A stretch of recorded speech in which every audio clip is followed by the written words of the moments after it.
Арнама қош келдіңіз. Бүгін сіздермен түрік гарнирінің рецебімен бөлісетін боламын. Ең алдымен қызып тұрған табаға сары майды салып ерітеміз.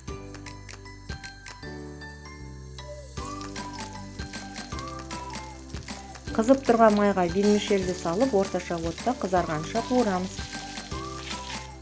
Жиі араластырып отырамыз.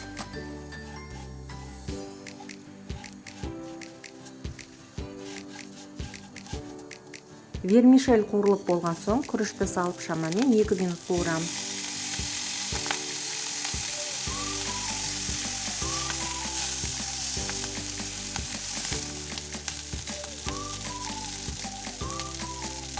Отты бәсеңдетіп 1 шай қасық тұзды салып жақсылап араластырамыз.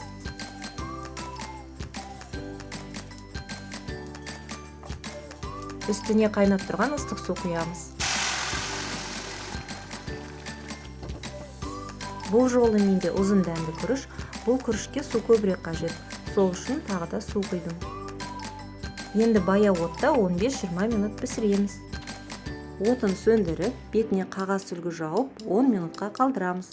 Қағаз сүлгі артық ылғалды сіңіріп алу үшін қажет. Тез әрі оңай дайындалатын гарнир дайын. Егер палауға арналған баракат күрішінен дайындасаңыз, өте керемет шығады.